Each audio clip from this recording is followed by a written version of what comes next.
Welcome to Friends Talking Nerdy. This is Tim the Nerd, and seated next to me we have the very comfortable Professor Aubrey.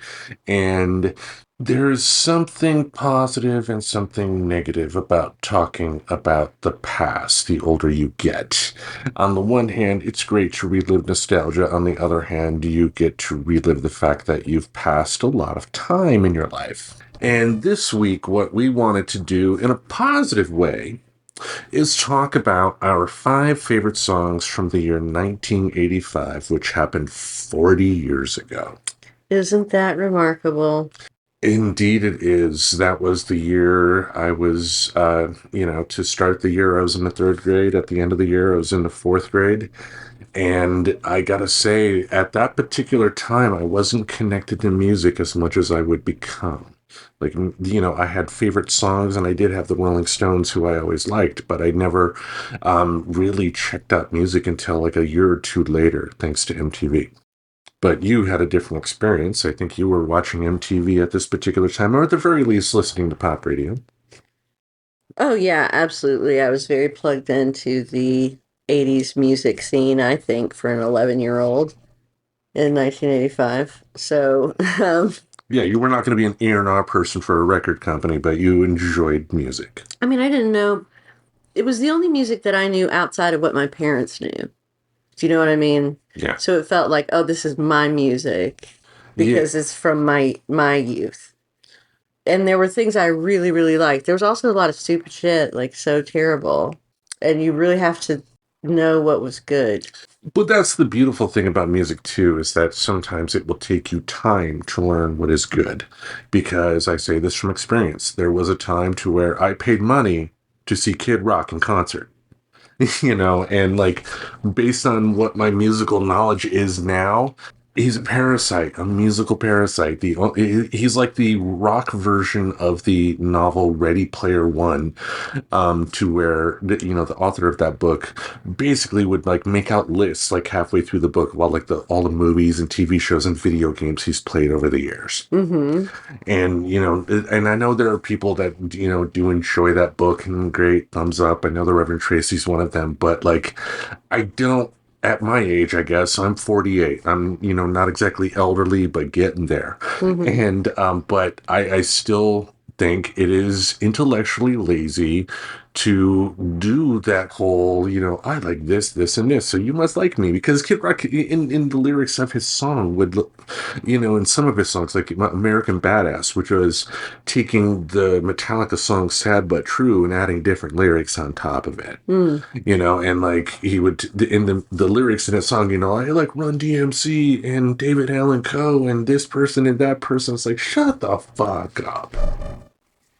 Yeah. Why did that really tick you off? It ticks me off now because of, again, how lazy it is. Like, all he didn't show in his music in any way, shape, or form, whether it be with the lyrics or the songs, that he had any real affinity for those people. He is, it wouldn't shock me. Like for example, like his father, he grew up in a very upper middle class family in Rochester, Michigan, and good for him. That's great, because his father was in the automotive industry at that particular time. But like, he's the Pat Boone of hard rock. Like, just nothing original about him. And like, it's one of those, when you talk about those musicians that you once loved that you can realize now is bad, sometimes it can take time. Sure. I can buy that. I don't know that I've ever. Well, one of the first concerts I ever went to was Whitesnake with Great White opening up. I loved Whitesnake. I loved Tawny Katane. I wanted to be Tawny Katane. David Coverdale, I love you. I didn't really like any of the guys. Maybe it was that I actually really liked Tawny Katane. Well, who didn't? And that's why I love that movie she was in. Do you remember this Ouija movie? No, but where she got possessed by a Ouija board? I don't remember that, but she ended up replacing Lonnie Anderson in the syndicated show, the new WKRP in Cincinnati. Oh, really? Yes. Interesting enough, David Coverdale used to be the lead singer of Deep Purple. Deep Purple had many lead singers, so he was not the singer responsible for Smoke on the Water. Okay. That was somebody else. But also in the 90s, before Jimmy Page and Robert Plant ended up doing their Unleaded and, uh, I forgot the name of the second album, but I saw them in concert because of that. But Jimmy Page actually had a pretty decent album with David Coverdale, and they called the group Coverdale Page. They actually had a single that they released on MTV, and it was pretty good. Hmm. If you were a Led Zeppelin fan, it's very much derivative. It's like someone else with Jimmy Page playing, and it doesn't sound as good. I can accept that from Led Zeppelin fans, but I still think it was a solid album. It came out like 91, 92. So do not be ashamed of Whitesnake, you know, except for the fact that, how they got their name? How? David Coverdale's penis.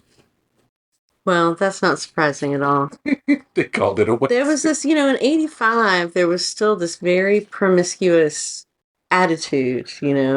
Isn't it amazing? Like I've mentioned it on the show before. Like I started getting into videos like a year or two later, but we're talking like the rise of Aerosmith with Permanent Vacation, and I saw more strippers before the age of 15 than I think my children have. You know? Mm-hmm. And nothing wrong with strippers, of course, but that is something that is appropriate for people 21 or older, consenting adults. 21, you think you have to be before you can see that. Really, not 18. Yeah, You can go fight and die for your country, but you can't look at that.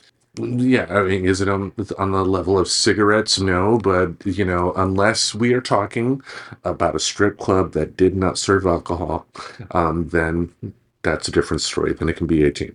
But we're in the world capital of strip clubs here in Portland, right? So how many of them? Not the world capital, Well, the but United States. yes. How many of them don't serve alcohol? There may be a couple that I'm not aware of, and if so, let's go. But Yeah, no, I'm not either. I guess it was more, you thought I was a little too conservative. yeah, All right. You get my point now. I mean, but yeah. all right. Well, what we wanted to do this week after that long rambling session there is talk about some of our favorite songs from 1985. Now, when it comes to that time period, it. I think we can both say there will be songs that grabbed us from that year, but there may also be songs from 1985 that caught up to us later. There's nothing wrong with that. That is the beauty of music. But how about I dive into my first choice? Yep. All right. There is no discussion of 1980s music that should not include Phil Collins. Phil Collins was by far one of the most constant musical performers of the 1980s from the start of the decade to the end of it. After the 80s, he kind of drifted off at the start of the 90s. I mean, still made a lot of money, still put out albums like the Tarzan soundtrack and all that, but he was not as prevalent as he was in the 80s. And in 1985, he released the album No Jacket Required. He would take alternate years, like in odd years, he would release a solo album. In even years, he would release an album with Genesis. Because the next year, the album that he put out with Genesis had Invisible Touch, Land of Confusion, some of their biggest hits. But Susudio, what a song! What a video too. The video gives you the impression that he's in a pub and his band is like not a hit with the audience at that time. They're all bored and drinking or whatever, and all of a sudden, boom! Everybody's diving into Susudio, and this guy who's built like a troll doll, with male pattern baldness, is singing Susudio and getting the audience into it. And they have all these trumpets and horns and all that stuff. Great song, but the video just it's goofy, it's self-deprecating, but I like that kind of self-deprecation because I think he understood that it was weird that someone of his age was all of a sudden this huge megastar to young people. Yeah. I love Phil Collins in the 80s. Then he kind of became a joke in the 90s and the 2000s. Yeah, Trey Parker and Matt Stone helped with that. Yeah. On Phil Collins. Well, Because no, I don't even think it was that because I wasn't even watching South Park until after I moved to Portland. I was hating on Phil Collins much earlier than that.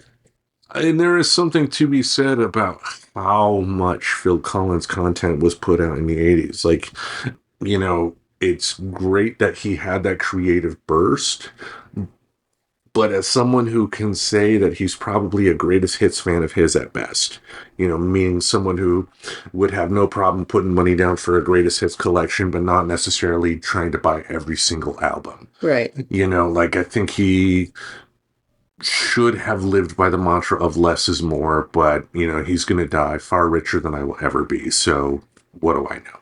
Well, if they measure intelligence by money, I guess that's Yeah, but and I get what you're saying because Kiss has made a lot of money, but are we going to really be talking about them 50, 100 years from now in a sense of how much they were important to musical history? Nah. Yeah, we're not. I mean, yeah. So I think it's that balancing act that people that are in the creative arts have to try and master, because when you put stuff out there, there's nothing wrong with wanting to make money off of your work. And if it's a creative work, it's just the same as it would be if you created your own hardware store, but like you also, as a creative person, have to appreciate how much the long-term appreciation of your work is just as important as the immediate appreciation of your work. What I mean by that is, I think I understand, okay, but I'm concerned because you don't know the future. And so anyone, like it's true that most people who ended up being famous after they were dead were pretty weird and, outside of the norm for the time that they lived in. But once that time became the future in a way that no one from that time could anticipate, we think of that music differently. But it could have turned out differently. Like Nick Drake became really popular again after he was dead because of a car commercial, but that gave his music this resurgence. So it's like, I love Hyundai and Nick Cave. And I get that. Like you never know. I mean, like when we've talked about Poison in the past, and I was a little dismissive of their belief in their band, and you were like, they probably thought they were the best in the world, and you know what? They probably did at that particular time. But hindsight being 2020, 40 plus years, we have 40 plus years of musical history to look upon the fact that they were an okay band for their time, but they didn't really speak to the future. Like once their fans die out and that band stops touring, maybe they're going to be in history books, but I don't think you're going to have 200, 300 years from now people trying to singing every rose has its thorn. I could be wrong, and if so, you never know, man. my relatives. You never know. You just Yeah. cannot, there's nothing about the future that we know. That's right. That's right. And to tie it back to Phil Collins, like, yeah, I think there was a little too much Phil Collins at that particular time, but I say that in the context of today, to where, that's not acknowledging how, even with cable, things were kind of limited in terms of the information we received. Whereas today, thanks to the internet and streaming platforms of all types, like, yeah, it's a totally different story. Absolutely, that's right. All right. How about, instead of me rambling on any further, you dive into your first choice, the one you fought passionately for? Yes. Okay, that's going to be a Wham song from the album Make It Big, which they in fact made it big with that album. It was released in 1984. Okay, but the single came out in 1985. Like, yeah, I mean, we had to include this because if when we were originally making the list and there was a beer bottle on the table, you would have smashed the beer bottle and held the broken ends to my throat like, we are including this song, Tim. It's one of my favorite songs that was released as a single in 1985. Okay. I mean, yeah, so tell the folks at home what that song is. Okay, thank you. Let me just get to what the song is, which is Careless Whisper, a classic, made even more classic by the guy who's running around in Southern California with the saxophone and playing Careless Whisper over and over again. in places that he was not supposed to be doing that, like a college classroom, and it just kept playing na na na na na na na na na na na na na na na, like would not stop Those, until the police came, kind of thing. yeah, Like, those videos are funny. I love those videos.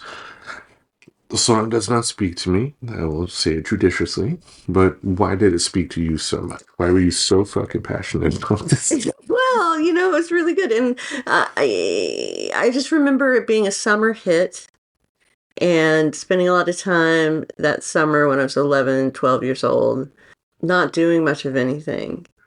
I didn't have a job yet, and both my parents worked. So I mostly hung out by myself in the summertime. Your sister was elsewhere.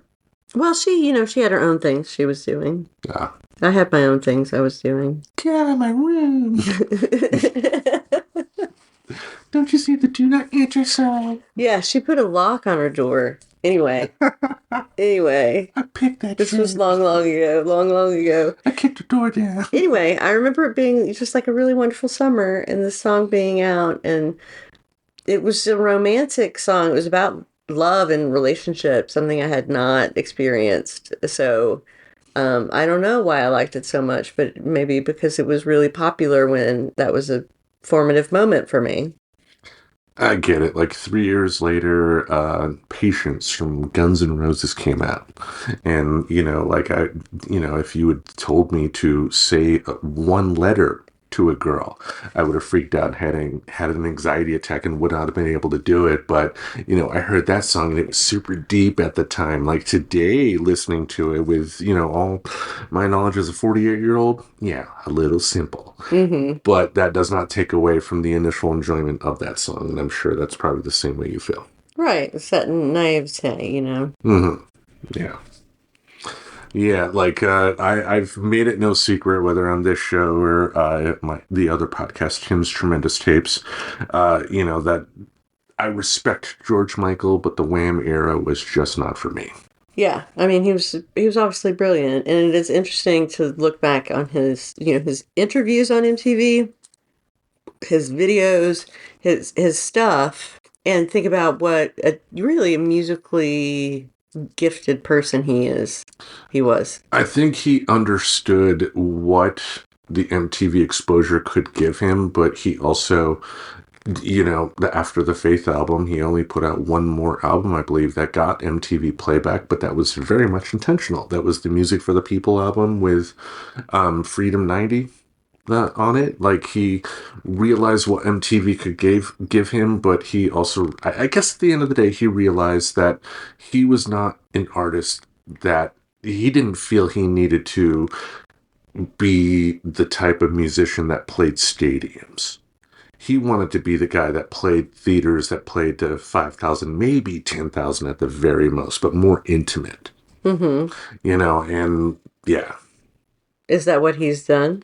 Well, that is ultimately what he did at the end of the day. I don't know about Europe though. Obviously, there are a bunch of bands like Black Sabbath in the '80s was a lot more popular in Europe than they were in America. So, as far as like American concerts, when Black Sabbath toured in the '80s, they played clubs.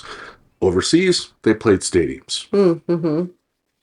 So it may have been a totally different situation in the UK, but again, like culturally, maybe if that was the case, then culturally, his music would speak more to the people from his native place.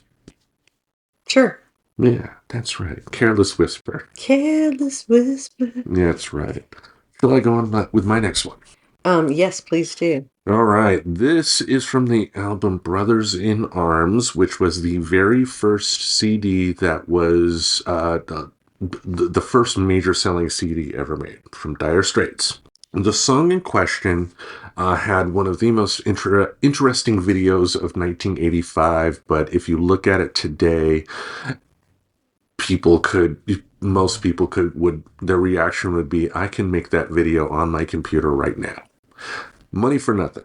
Yeah, man, this song has the best intro of any song ever. I love how it slowly builds up. I was being very facetious. Oh, I love that. You be facetious. I will not be. I loved that. Really, the opening. Yeah. I've heard people say that, and I just can't believe it. I really, really hate the song, the whole thing, from beginning to end.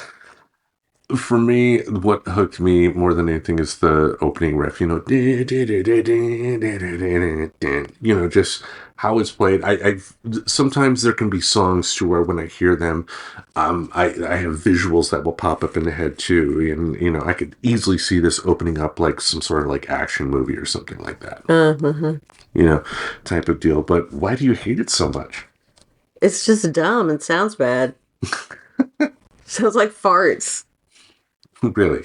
Yeah. I'm Mark Knopfler. I'm gonna make this song. I'm gonna pull my pants down and I'm gonna fart. I won't shart, I will fart. It was that bad, huh? Yeah, it was that bad. It was on the radio constantly on the classic rock station. I guess it was on the classic rock station. Well, if you heard it when it first came out in '85, it would be on a regular rock station. A rock station, A though. rock station, yeah. I mean, it's classic rock today, but that is an ever evolving definition because the Red Hot Chili Peppers are now classic rock. They're considered classic rock. Yeah. What about like the Kinks? The Kinks would probably be considered an oldies band, even though they are contemporaries of the Beatles, the Stones, and the Who. As far as America goes, they didn't have as many hits. Like you really should. You really got me going. Lola. But they didn't really have as big of an impact in America as they did in Europe. Yeah. Yeah, but Dire Straits, not my absolute favorite band in the world. Let's put it that way. Dire Straits? Dire Straits. Definitely have a lot of respect for Mark Knopfler, though. I mean, "Sultan is a Swing" is a great song. I do have to put it out there that probably "Money for Nothing" would not be released today because of some of the lyrics as they were presented in the song. They use a derogatory term. He uses a derogatory term in that song for homosexuals. Mm. I will say he's talked about how that song came about, and he said he ended up writing the song based on overhearing a salesperson in London at an electronics store. Mm. And just how they were talking, the words that particular salesperson was using intrigued him. That he ended up, writing down some of what that person said, and ended up making this song. Weird. Yeah, but the fact that I do have to put it out there, you want to be sensitive and all that stuff and respectful. I can understand why some people would not want to put this song on their playlist. Mm-hmm, mm-hmm, mm-hmm, mm-hmm. So why'd you put it on, Tim? It's a great song. Right. Are there any women on your list? Let's see. Boop, boop, boo, doo, boo. Not a one. Wrong. There's a bass player in one of the bands that was a woman. So Okay, I'm talking about the front person. it does. Why? You're talking about one bass player in one band Okay. in the 1980s Yeah. that you chose. Well, since you want to talk about your whole list of, feminine mystique here, how about you go on to your next choice? Thank you. I will. So the next. From the Noted Girls Band. Well, it's a song about boys too. So, but my number two is "The Boy with a Thorn in His Side" by the Smiths off the Queen is Dead album, which I really feel like was their most creative work, I'd say. They're Sergeant Pepper, Yeah, their Sergeant Pepper, something like that. but just more whiny. And it was one of his first hits, of their first hits. And so there's a lot of videos of, I don't know, a lot of videos, but there are some videos of the Smiths playing on various TV shows in England. And so there are these very English 80s TV show band performances. And it is, because they were post-punk. Yeah, and I know a lot of the. So it was weird for them to be so commercially. Yeah, and they had shows in England like Top of the Pops that you would also have American artists go on. But one big thing about Top of the Pops was that the artists who went on there had to lip sync.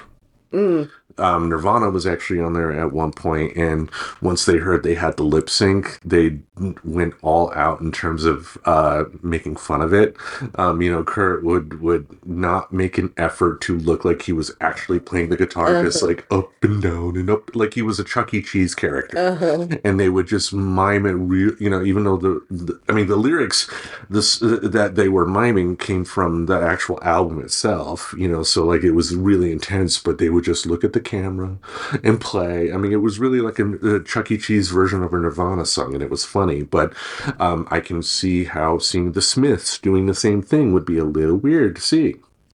Yeah. Not a context in which you would imagine the Smiths. Yeah. And I've always known the Smiths since I was 14 or 15. So pretty early on and pretty close to 1985.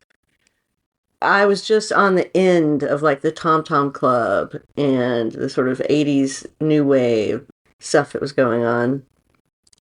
I wasn't cool enough by that age. Do you know what I'm saying? Like, eventually I, excuse me, eventually I was cool enough. That was a year or two away. But that was just a year or two away. And so I didn't really get in on that, but I did get in on the Smiths. Yeah, the only time Morrissey ever popped up on my radar as a kid was, I believe, in 1992 when he had the world premiere of one of his solo albums in Grand Rapids, Michigan. Whoa. It was at a record store called Vinyl Solution, and when I worked at another music store in town that was a rival at the time called Believe in Music, they actually sent me over there to buy a quote unquote new album from Vinyl Solution, because they were up. The Believe in Music people were upset that Vinyl Solution was selling albums before the release date. Oh. And what ultimately happened was I bought the album, bought it in cash, and didn't get a receipt, and so couldn't prove that I actually did that. But Oh my goodness. yeah. But ultimately, at the end of the day, the Vinyl Solution owner was a lot nicer and a person I should have supported long before I did Believe in Music. The Believe in Music people were garbage human beings, and I'm glad they went out of business, and hopefully they're eating dog food from a dumpster. Anyway, All right. yeah, Okay. Let's not wish that kind of thing on people. no, you never met them. Anyway, that was my that was my only time Morrissey ever popped up on my radar. But speaking of The Queen is Dead, that is an album that we have reviewed on Friends Talking Nerdy. That's right. Yep, It was when Kim the Nerd was. Kim the Geek. Oh, Kim the Geek was involved. You're Yeah, Kim the Nerd. that's right. Kim the Geek. Damn it. It's in our archives, people. You can go back. But how about I go on to my next one? Yes, please. All right. This kind of shocked me because this band that has a female bass player, thank you very much. I always, I really got into them more in my 20s, I guess, and the fact that they were active during my childhood and yet not on my radar is just like, why weren't they? And that's the Talking Heads. They released an album in 1985 called Little Creatures, and one of my favorite songs from the album was And She Was. Mm-hmm. And she was lying in the grass, and she could hear the highway, doing whatever. I just love David Byrne's vocal delivery, the music. Like, they're not the virtuosos, I guess, that I would necessarily initially, kind of be drawn to, I guess. But you could also argue that they're virtuosos in different ways because, the Talking Heads is one hell of a great band.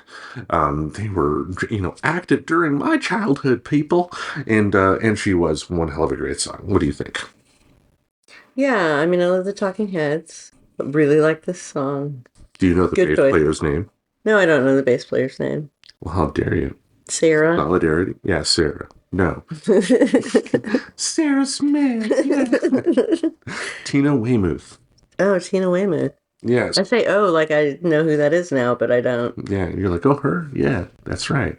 Did you know, though? But she was also her side band with her husband. I believe Jerry Harrison is the guy's name, but either the bass player or the drummer for the Talking Heads, was her husband. They were also the Tom Tom Club. Right. Yes, and one of their songs, I don't know the name of it off the top of my head, but it's been one that's been sampled in hip hop and R&B many, many, many, many, many times. Yeah. Yes. The diversity in my list. How dare you? I love your list. Yes, but yeah, not much more to say about the Talking Heads here. So how about you dive into your next choice? Right. My next choice is going to be a lovely Mick Jagger, David Bowie mashup with their single, Dancing in the Streets. Perhaps you recall it. They were middle aged men dressed weirdly in bright colors, dancing really ridiculously. And that was like the whole video. They didn't change clothes once. They didn't change dance styles once. They didn't have other dancers. It was just them going around on a set that looked like a downtown street and singing and dancing. And I loved it. I ate it up. I thought it was wonderful. It was my first Mick Jagger, David Bowie exposure. I'm so sorry. No. Yeah, I mean David Bowie definitely I liked when I was contemporary with his music. If you know what I mean. Yeah, this song in question was done right around the time of Live Aid. Live Aid, I believe it was in 1985. Mm-hmm. And this was one of the songs that was put out to kind of help promote that. And this is a song that came my way later. My first initial exposure to Bowie was around Tin Machine. Mm. Because when Tin Machine occurred, that was a band that he had in the late 80s, early 90s. That was also around the time where he made the proclamation that he would never play his past catalog again. Mm-hmm. Something that later he did, thankfully go back on and started playing his past stuff. But I think he also, came out and said many times that he needed that, time period to be able to kind of focus on the creative process and not think of concerts as just a job, Right. making money, Yeah. But not my favorite. I think the original is definitely better. I think it's Martha and the Vandellas, Mm-hmm. classic Motown band. I have the original song on my playlist, the Bowie Jagger version. I'll be judicious. It did not work for me. I Well, it was my first version of that song that I ever heard. yeah And yeah so when that happens, it's always that person's song, regardless of who wrote it or who performed it no, I get that. earlier. Yeah, I mean, just like hearing, me when I heard "Knocking on Heaven's Door" from Guns N' Roses, it was like that's a great song they made. Right, exactly. They're so cool. And you would have cut me at that time. It's like a Dylan song. Shut up. I liked it. I liked Guns N' Roses and I liked Paradise City. I liked all of it. Yep. It was that use your illusion shit. Mm-hmm. Yeah. All right. How about going to my next one? Yep, All right. My number 4 choice from a band called Cheap Trick. Are you familiar with them? I am. Yes. I've actually seen them in concert. And They had one hit in the 80s. they had a big hit Yeah, in the 80s. they had a big hit. They had other they had other good songs that came out in the 80s that did chart pretty decently, but the big hit was in 88, The Flame. Oh, uh-huh. Yeah, but this was an album from a couple years before called Standing on the Edge. It was before their original bass player rejoined the band, so it was the bass player we do not speak of. Mm, But it's a song called Tonight It's You. I'm sure you're not familiar with that one. no. It's a great little ballad. It you kind of sway along to it and you get that feeling of, I'm with the love of my life and everything. But if you pay attention to the lyrics, it's Rick Nielsen being sarcastic and sarcastic as well, because the whole song is about, we're probably not going to be lifelong loves, but baby, tonight it's you. Mm, I see. So it's about one night stands at the end of the day. Like, when it comes to Cheap Trick, I will say they deserve their spot in the Rock and Roll Hall of Fame. Do I think that their creative output at times could be spotty? Yes, but I think they've done enough over their career to show that they are easily one of the most important rock bands that came out of the '70s. I Want You to Want Me, Surrender, Dream Police, Voices. I mean, they had a hell of a run. They did, but it was just focused in the 70s. Yeah, the '80s was during the downslide, and that's when this song came about. And I will say, give it a shot, and I think it's possible you may enjoy it if either for you or our friends at home. But I can also understand if it doesn't work for people because it is not as memorable as Surrender or Voices or something like that. It would be like Rolling Stones, me trying to get somebody to be a fan of the Rolling Stones, but showing them a song from an album they released in the '90s. I may like them, but it's not their definitive output. Sure, right. Like I wouldn't give somebody a Bob Dylan live album from any time after 1999, Yeah. maybe 95. Well, I thought you said you didn't like his stuff in the '90s at all. No, I just mean a live album. Oh, okay. Like the poor quality of that at that point in his career. It's you say that, and it's funny. I listened to on the way to work the My Back Pages live song from the 30th anniversary concert, which we've talked about before on the show here.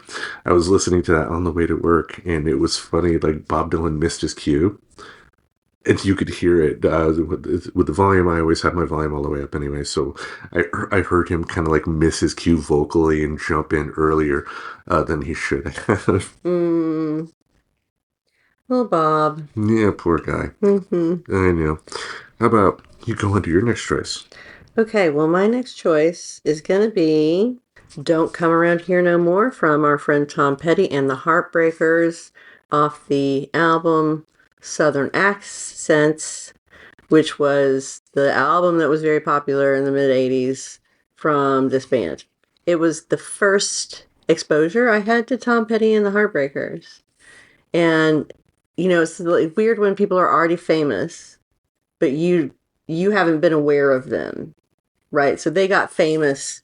You were not involved in their becoming famous. And then they just pop up and they do something and you like it. And then you realize, oh, they're a really famous person. This is not something that I have just discovered. Everybody knows about this already, except me. That's sort of how I feel about it.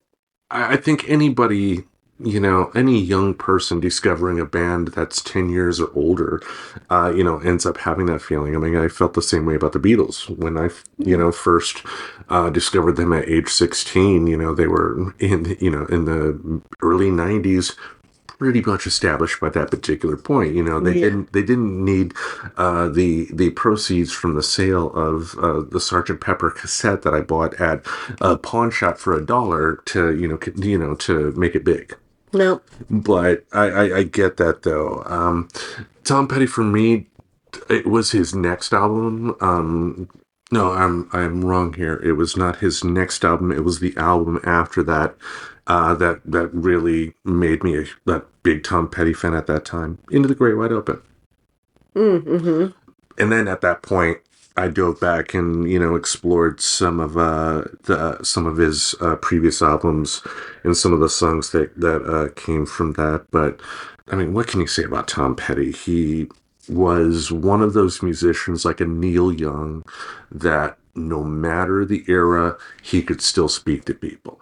Yeah. He's been popular throughout his life. He wasn't just popular in a particular period of time, or at least it was a really long period of time. The other thing I really liked about this song was the video, which had a Alice in Wonderland theme, and right? Of course, I definitively know this. I did not have to hit pause momentarily to dive into Wikipedia to find out this answer right here. Well, I knew. I really loved the video, and I liked it because it was like an Alice in Wonderland theme, and eventually Alice got was just a head, and her body was a cake, and they start cutting her apart and eating her at the tea party, and I just thought that was so great. So it was Alice in Wonderland, yes, but it was this sort of very new take on it. With Tom Petty as the Mad Hatter. Yeah, I came to appreciate that later. Definitely a good song here, but the video at the time, Was lost on you? yeah, yeah. But you got to remember, I was 9 years old. I was 2 years away from weeping at Andre the Giant stealing my childhood like he did. Mm-hmm. Yeah, so You were innocent. innocent soul. Yes. Anything else about Tom Petty? Nope. All right. How about I dive into my last choice, one I know you're gonna love. Let's do it. All right. This singer here, I include this song, but I also acknowledge that this song is one that people use to kind of dismiss him as well. Hmm. Mr. Robert Palmer released an album called Riptide. This was, I believe, the year after the Power Station. The supergroup he was in was some members of Duran Duran. Hmm. In fact, some members of Duran Duran actually played on this song. Hmm. Addicted to Love.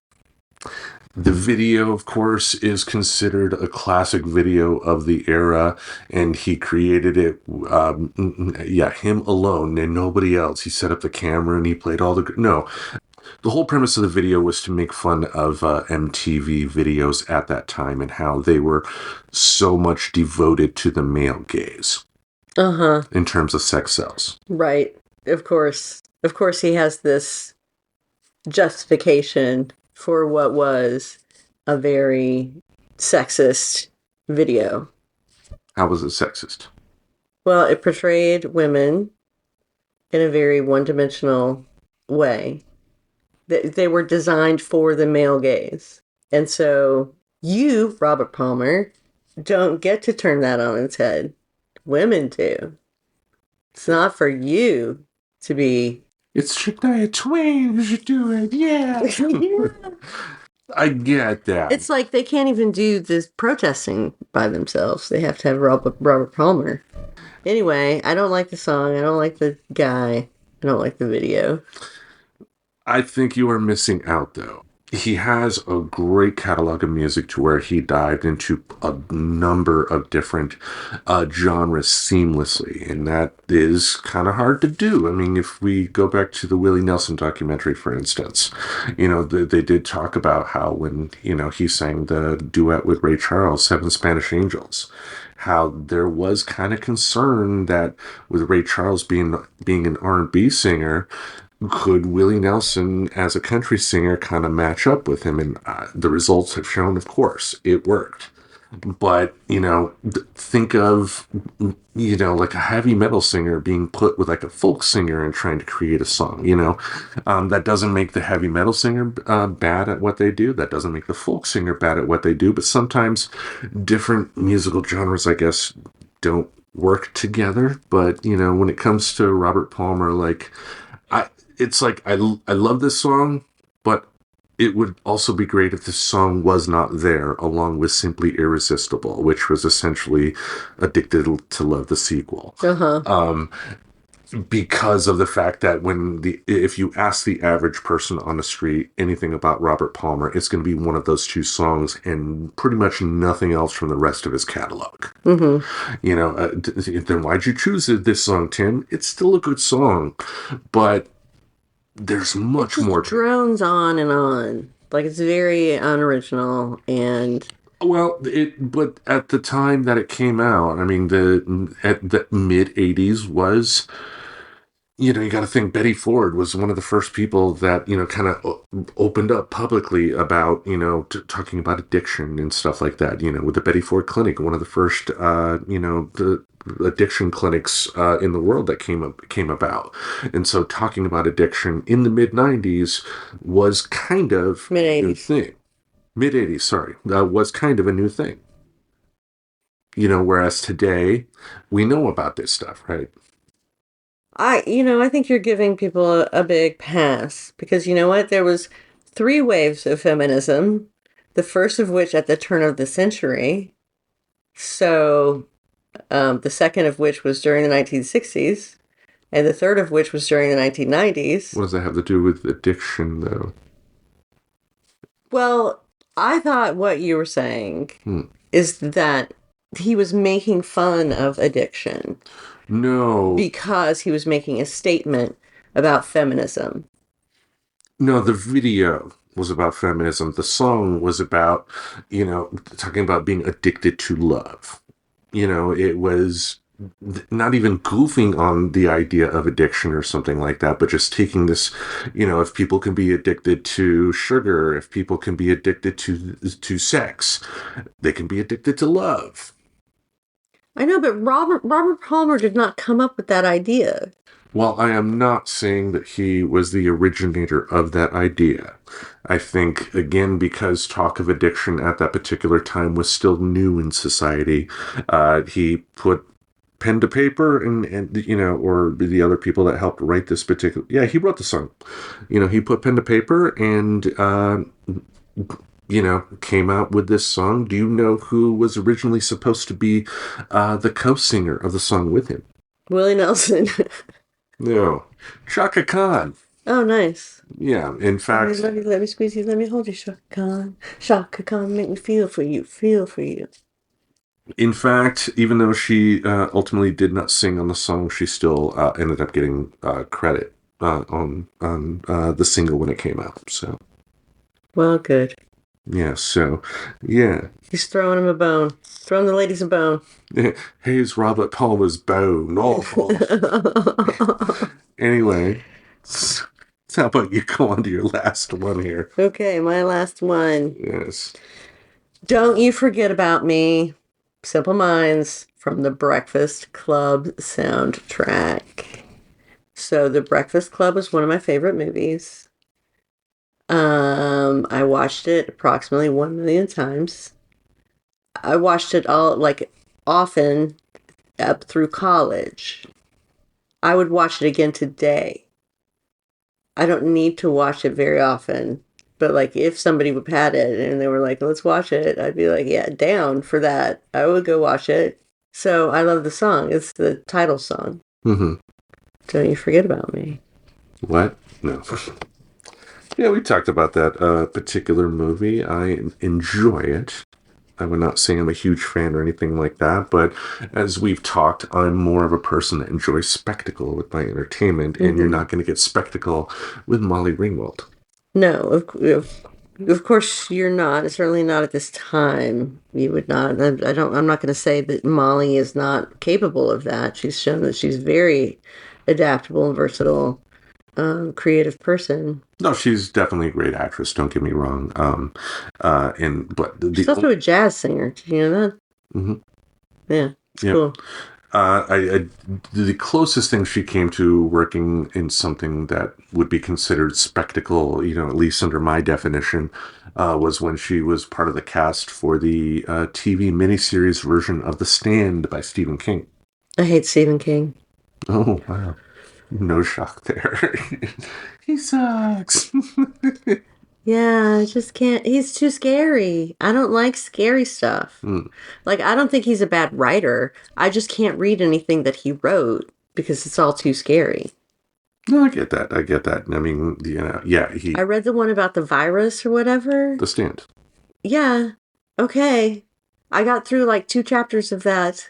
Yeah, so you got through about 100 pages with about 3,000 more pages to go. That yeah, he writes a lot. Let's put it that way. Like my oldest ended up kind of agreeing with you in some ways in regards to Stephen King. He doesn't think he's a great writer at all because of his written effluvia. Let's put it that way. Stephen King has about 10,000 words he could say about a new puppy that could be said in 5. Yeah, that's annoying. Yeah, I can get that. Let's put it that way. But this song in particular, I don't dislike it, but it's not anything I would ever intentionally put on a playlist myself. It's too whiny and British. No 80s playlist would be complete without this song. It's too whiny and Britishy. No, my whole list is whiny and Britishy. If Yeah. you didn't notice, How many women run it? none. How many British people were there? Okay, David Bowie, Mick Jagger, The Smiths, Wham, and Simple Minds. Yeah, the only ones would be Tom Petty and the Heartbreak. Yeah, they're the only band from the States. I don't belong here. I never did. Tom Petty was born in Germany. No, I'm kidding. I don't know where he was born, but anyway, 1985, a unique year in music. That's the interesting thing. Every time we go back and do a kind of a deep dive on particular years, like you mentioned it before when we talked about 1991. When you said, I thought there was a lot more good stuff that came out that year. you know but it boils down to personal taste too, because like I went through 1985 and saw some stuff that I liked, of course, obviously, otherwise we wouldn't be here talking, but a lot of it didn't work for me either, because of the era. But but I, like I said, you said the same thing when it came to 1991 in music, and I think we all have that point. The important thing to remember is just like what you like. Yeah, just embrace what you like and don't care what anybody else says about it. Damn right. Now, before we wrap things up for this week, how about we let our friends at home listen to a message that we played at the start of episode 400? Yeah, let's do it. All right, here it is.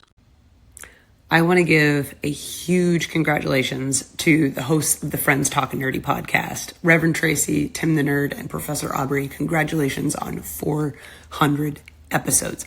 That is quite the feat.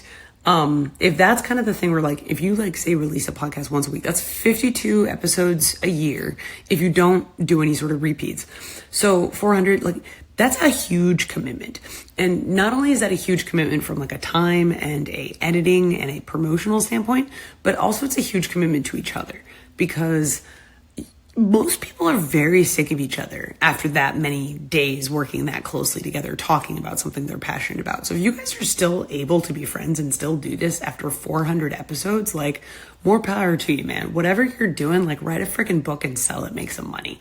I was told that apparently Tim the Nerd cried on the 5th of February 1988 when Earl Hebner helped Andre the Giant win the WWF title.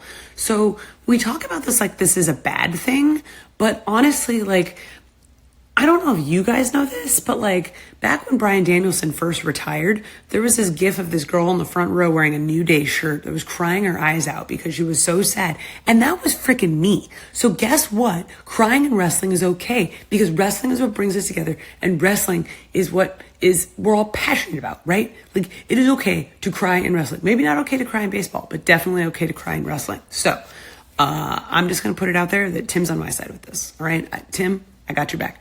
Happy 400, guys. All right. We wanted to replay that here because I spent $55 for it. But we were able to get AEW referee Aubrey Edwards to congratulate Friends Talking Nerdy on 400 episodes. Yes, we did. And she also defended me from my childhood trauma when Earl Hebner helped Andre the Giant win the WWF Championship, and I cried. She defended me. A member of... She talked about how she also cried at some bullshit that happened at a wrestling thing when she was a child. Wrestling is life. Yes, wrestling is life. That's right. But I know... You guys really understand each other. I like her because she has my name.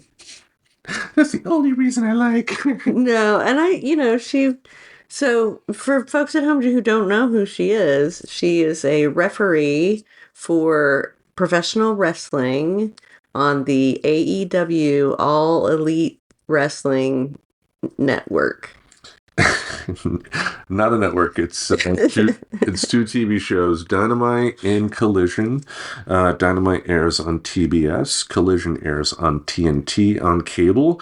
They are also streamed on Max. as well. So, as far as the United States goes, they are the number 2 size professional wrestling company in the country. As far as elsewhere in the world, their exposure is not close to WWE's, cross fingers yet, but, it's just not there right now. Right.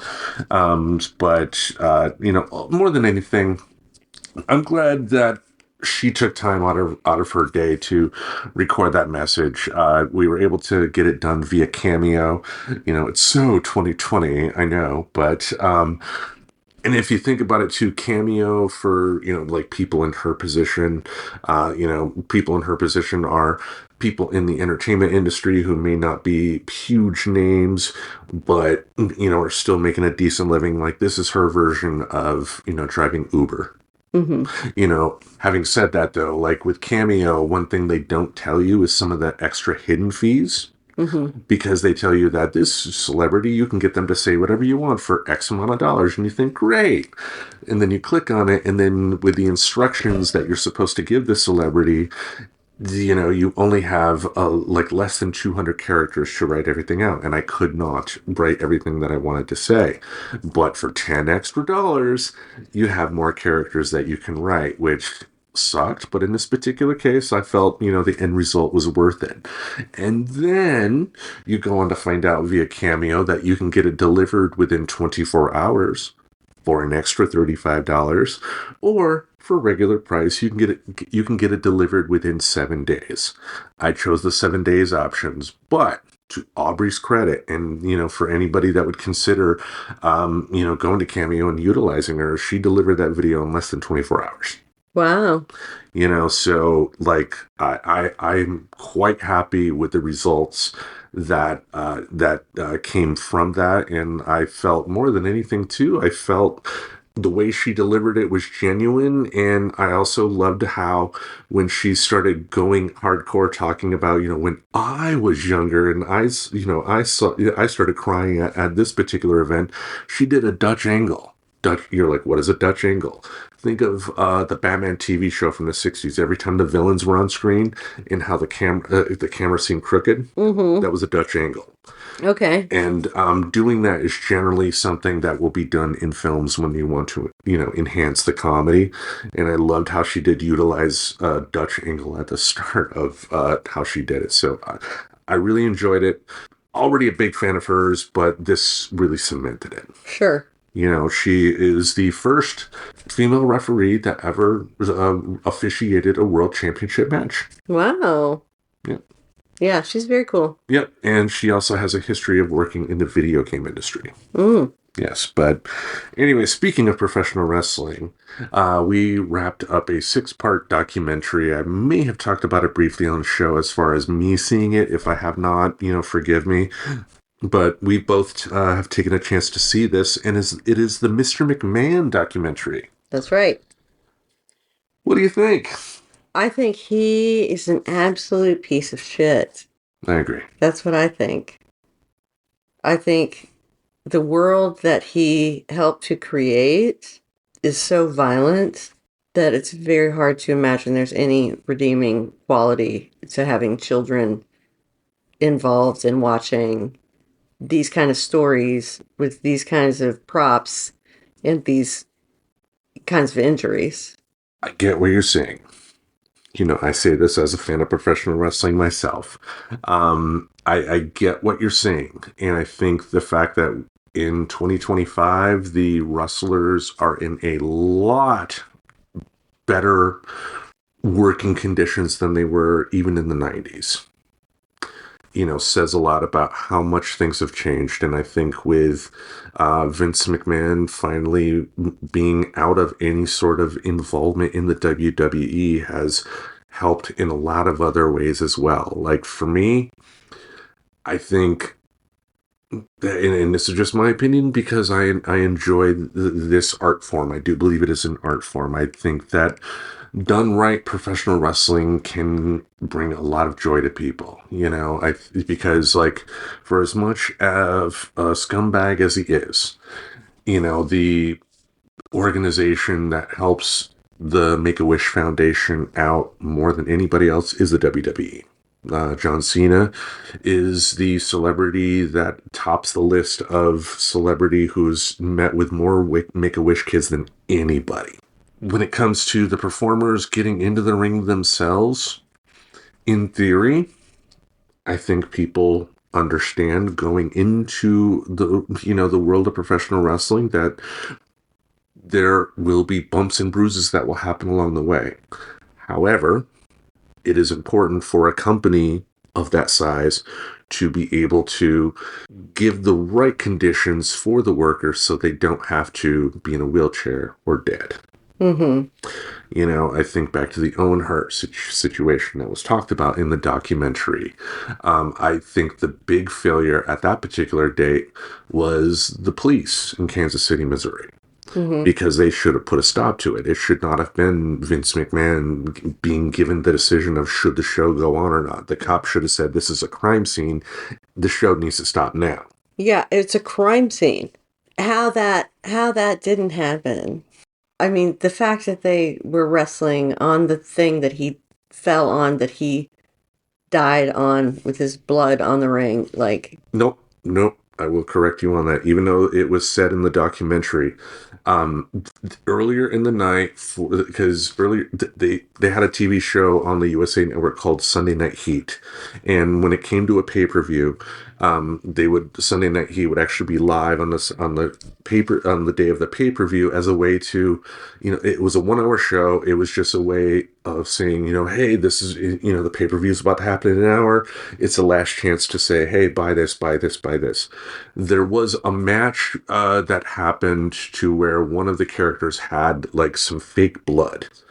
And that's what was ended up on the ring. The blood that was talked about as being Owen Hart's was not his. I guarantee you that. Now, having said that, that doesn't. That I'm not saying that as a way to exonerate what happened on that particular day, because while I think there was nobody in the WWE intentionally looking to kill Owen Hart, I think they were cutting corners to the point that allowed this tragedy to happen. mm-hmm. And, with what we know now about how certain federal investigations have stopped thanks to a personal friend of Vince McMahon getting back into political office, Mm-hmm. and how Vince McMahon's estranged wife is now the head of the Department of Education that they're looking to dismantle. Like, yeah, Vince McMahon is a piece of shit. When it comes to me as a wrestling fan, like, with what I know now, yeah, if he came out with a new company, I would not support it. It's just a lot of the stuff that we know now is only recently really come out. Mm-hmm. And, much like the Bill Cosby thing, like, I think I'm in the same spot as fans of the Cosby Show were in the past. And it's like, for the Bill Cosby situation, if you were a fan of the Cosby Show, of Fat Albert and the Cosby Kids, of Bill Cosby's comedy albums, they can still mean something to you. In your case, being a fan of the Harry Potter franchise, it can still mean something to you. But that doesn't mean you continue to go on and, support them, because in the case of Bill Cosby, look at what type of human being he is. In the case of J.K. Rowling, look at what type of human being she is. And in the case of Vince McMahon, if he were the one in control, after everything we know now, like, giving money to him would be wrong. But he is not professional wrestling. Does that make sense? It does, and it's what people say about things when it's discovered that there's all kinds of bad shit going on. I'm thinking about doping and thinking about just, big controversies in college football. Like, you're so surprised that this kind of thing is going on. Like, you justify it in your mind in some way. It depends, though, on how, like, I'm a big fan, yes, but that doesn't mean I was, like, looking into the personal lives of, the board of directors of that company, though. I was, my emotional investment in that particular company has been with the performers in the ring. And yes, by me being a customer of that particular company over the years, I have helped contribute, to the type of living standards that the professional wrestlers in the past have had to go through. Today, things are in a lot better spot, and like it's that whole thing, I guess, that, there is a point to where, like a football player, for instance, someone getting on the football field is very much aware that injuries can and will occur and that over time, there will be wear and tear on the body. But if you think of football and how the concussion situation was something that the NFL has fought for years, and in a lot of ways they're still fighting, even though they've helped, have some rule changes and have new types of helmets that can lessen shock for hits and stuff like that. They got to that point kicking and screaming because they didn't want to spend the extra money. And I think of, the WWE, their performers are still independent contractors, even though the contracts they sign as quote unquote independent contractors do not allow them to work at other places. How are they independent if they can only work for one company? So there's a lot more to it at the end of the day, but I also, when it comes to just professional wrestling as a whole, for me at least, when done right, it can be a special thing for people that enjoy it. I think what we know now, after all of the revelations about this human being, Vince McMahon, I think we as wrestling fans should do our best to make sure our money is going to the right people at the end of the day. And that means being critical. That means being open to the fact that if you find out somebody is doing something very horrible, even if you really like them, stand up for what's right. And if, like me as a 48-year-old fan, you find out something along the way, then, do what you can to pay it forward in a positive way for other people, right? In a way that you can. I don't understand that. You mean the performers themselves, or you as the watcher, or? Well, me as the watcher, I guess. Like if, I've talked about this before. Like, women have not been treated well in wrestling for a long time.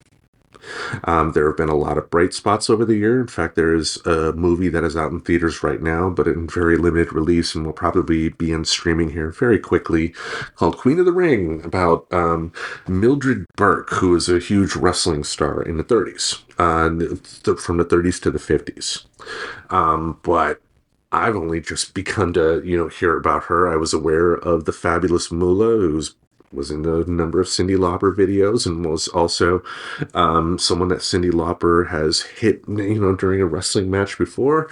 We know about Moolah as a human being now, too. And, not only as a human being, but how she only trained women in one particular type of way, and just a way that really wasn't going to grab a big audience in terms of like hair pulling and cat fight type of deal, and not treating them like athletes. I mean, because she really, you looked at her, she wasn't an athlete, but we are getting to a point now to where women are being treated like athletes. They're, and it's like, yeah, for me, if I can go out and support someone like a Rhea Ripley, I'm going to do that. Or an Aubrey Edwards, I'm going to do that. So now what happens when your favorite wrestlers are WWE wrestlers? I like WWE. I watch the WWE. I like WWE wrestlers. So how do you justify that, knowing that McMahon is benefiting, continues to benefit from this does company? not. He does not continue to benefit from this company. He owns no stock in this company. He owns no stock anymore. And none of his family owns any stock.